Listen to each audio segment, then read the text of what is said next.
Talk to Professor of Advanced Media and Residence at the Newhouse School of Public Communication, Shelly Palmer. He's here to give us his take. So, Shelly, President Trump's first term in office, he wanted to ban TikTok. This time around, he's trying to save TikTok. Is this more grandstanding than anything? What's going on here?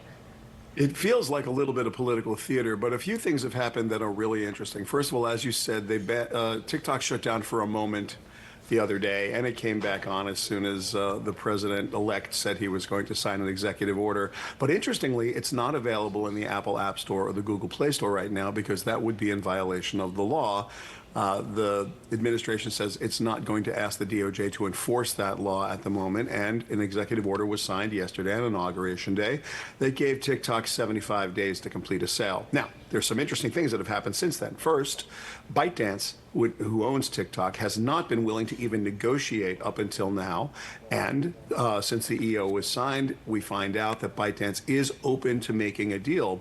But the new National Security Advisor, Mike Waltz, has said that they might not have to sell TikTok if they are able to reassure the federal government, the Trump administration, that Americans' data is safe. And Shelly, do you think, because one of the things they've also said, if they are willing to make a deal, is that they just don't want it under this Chinese affiliated company. Do you think Elon Musk is going to try to buy it? Wow. You know, it's anything is possible here. There's a potential that the United States government could become a 50% partner. There are any number of consortiums that have been put together that are well funded enough to buy the company.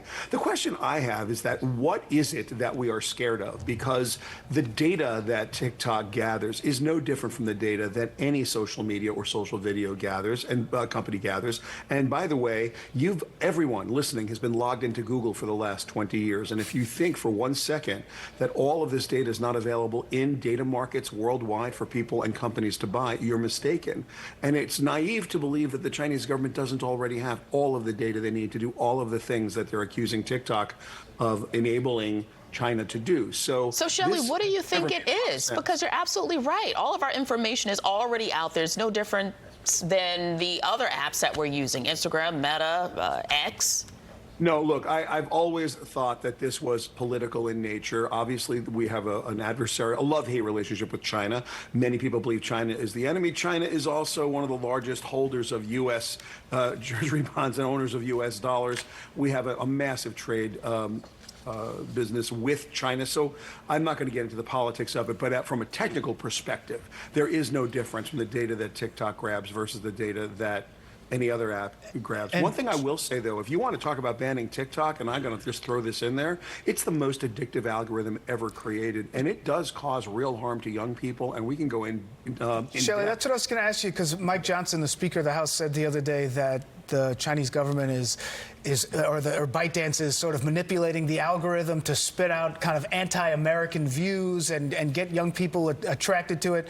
Does that look like that's actually happening, or is it more just that the algorithm itself is that addictive?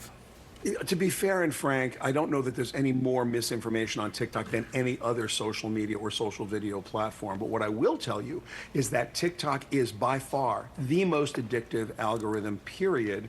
And the danger isn't from the misinformation. Right. It's simply from the doom scrolling and the addiction to this platform, which, to be fair, is pretty significant. On the other side, and Dan, you have to be very honest about this, it is an economic powerhouse for cottage industries and creators.